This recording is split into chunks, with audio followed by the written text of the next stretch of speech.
আমাদের দেশে যে প্রচলিত দাওয়াত ও তাবলীগের কাজ হয়, এই বিষয় নিয়ে অনেকে ধোঁয়াশায় ভুগতেছেন এবং প্রচুর আলোচনা হচ্ছে এই বিষয়ে বর্তমানে।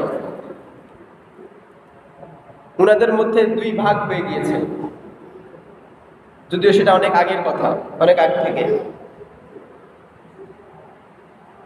এক দল হচ্ছে নির্দিষ্ট একজন আমিরের কথা শুনে, ওনার কথায় ইনফ্লুয়েন্স হয়ে, ওনার কথায় প্রভাবিত হয়ে ওনারা বলতে চান পুরা বিশ্বে আমির একজন থাকবে, তার আনুগত্য সবাইকে করতে হবে।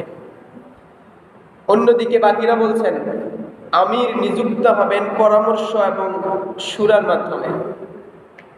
সবাই পরামর্শ করে আমির যাকে নির্ধারণ করা হবে সেই হবে আমির, এবং এটাই যুক্তিযুক্ত।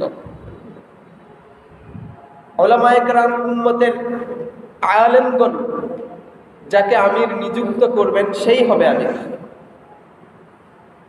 সম্মানিত হাজিরিন, এজন্য এই দ্বন্দ্বকে ঘিরে খুব আলোচনা হচ্ছে। তার আগে চলেন আমরা কিছু মৌলিক কথাবার্তা বলি। এই দাওয়াত এর কাজ, এই যে একটা পদ্ধতি দাওয়াত তাবলীগ জামাত যেটাকে আমরা বলছি, এই দাওয়াতের পদ্ধতিটা আবিষ্কার করেছিলেন ভারতীয় উপমহাদেশের শ্রেষ্ঠ একজন মুহাদ্দিস মাওলানা ইলিয়াস শাহ রহমাতুল্লাহ। উনি এই পদ্ধতিটা আবিষ্কার করেছিলেন। উনি সারা বিশ্ব সফর করেছেন। উনি দেখলেন যে উম্মতে মুহাম্মাদীর বিশাল একটা অংশ কালিমাটা শুদ্ধ করে পড়তে পারে না।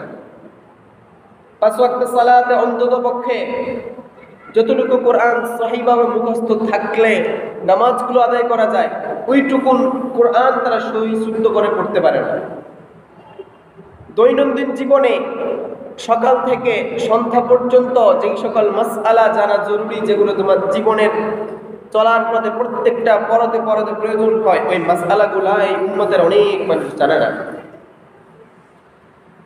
তাওহীদের মধ্যে শিরক মিশিয়ে ফেলে, আল্লাহর কুদরতের সাথে শিরক মিশ্রিত করে ফেলছে এই উম্মতের কিছু মানুষ, অজ্ঞতার কারণে, না জানার কারণে। তখন উনার অন্তর ব্যথিত হলো।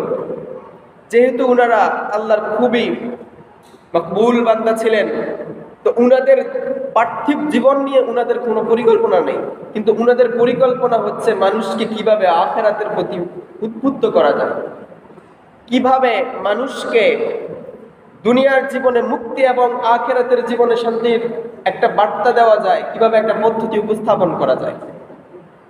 তখন ইলিয়াস শাহ রহমাতুল্লাহ উনি একটা পদ্ধতি আবিষ্কার করেছেন। ওই পদ্ধতিটাই হচ্ছে বর্তমানে জামায়াতে তাবলীগ। এখন এই জামাতটা পুরো বিশ্বে কিন্তু কাজ করছে, এবং এই পদ্ধতিতে কেউ কেউ ভুল খুঁজছেন। ঠিক আছে, ভুল থাকতে পারে। কোনো পদ্ধতি যদি ওহীর মাধ্যমে নির্ধারিত হওয়া কোনো পদ্ধতি ছাড়া পৃথিবীর যত পদ্ধতি আছে, কোনো না কোনো ফাঁকফোকর আছে না নেই? সবার মধ্যেই কিছু না কিছু কমতি আছে। এটা নিয়ে সমালোচনা হতে পারে, কিন্তু ঢালাওভাবে এটার বিরোধিতা আমরা করতে পারি না।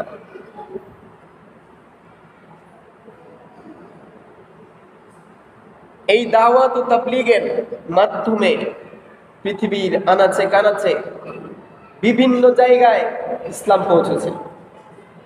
আমরা তো শুধু দেখি যে আমাদের দেশে তাবলীগ জামাতের ভাইয়েরা আসে, মসজিদে আসা এই যে হাঁড়ি পাতিল নিয়ে আসে, এখানে এসে তালিম করে, তারপর হচ্ছে গাস্ত করে, সবাইকে দাওয়াত দেয়, বয়ান শোনায়, এরপরে চলে যায়। না ভাই, এটা তাদের একমাত্র কাজ না। এটা হচ্ছে প্রাইমারি।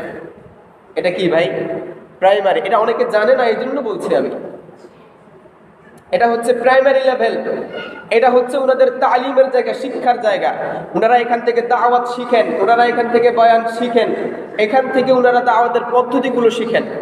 শিখার পরে মূল দাওয়াত হচ্ছে আমাদের দেশের বাইরে।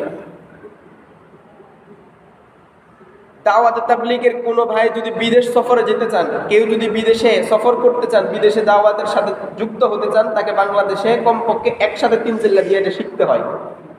অর্থাৎ 120 দিন যদি তাবলীগে কেউ না যায়, তাকে বিদেশের দাওয়াতে পাঠানো হয় না। কারণ দেশে তো তুমি দাওয়াত দিবা মুসলমান ভাইদেরকে, মুসলমানের বাড়িতে বাড়িতে যাও, যাদেরকে দাওয়াত দেয় তারাও মুসলমান, ঠিক কিনা? এখানে কোনো চ্যালেঞ্জের মুখে পড়তে হয় না, ভুল করলেও তেমন একটা বেশি প্রতিক্রিয়া হয় না। কিন্তু যখন বিদেশে সফরে পাঠানো হয়, বাহিরের দেশে সফরে যায়, তখন কিন্তু আর মুসলমানদেরকে দাওয়াত দেওয়া হয় না, সেখানে দাওয়াত দেওয়া হয় বিধর্মীদেরকে। এই দাওয়াতে তাবলীগের মাধ্যমে এদের মেহনতে প্রত্যেক বছর হাজার হাজার মানুষ মুসলমান হচ্ছে। তারা যেহেতু মিডিয়ায় আসে না, এই জন্য তাদের কথাগুলো আমরা জানি না। যারা প্রকাশ্যে কাজ করেন, যারা মিডিয়ায় আসেন, তাদের খবর আমরা জানি। কিন্তু যেহেতু দাওয়াতে তাবলীগের ভাইরা মিডিয়ায় আসেন না, তারা কারোর সামনে শো অফ করতে পছন্দ করেন না, এই জন্য আমরা জানিও না।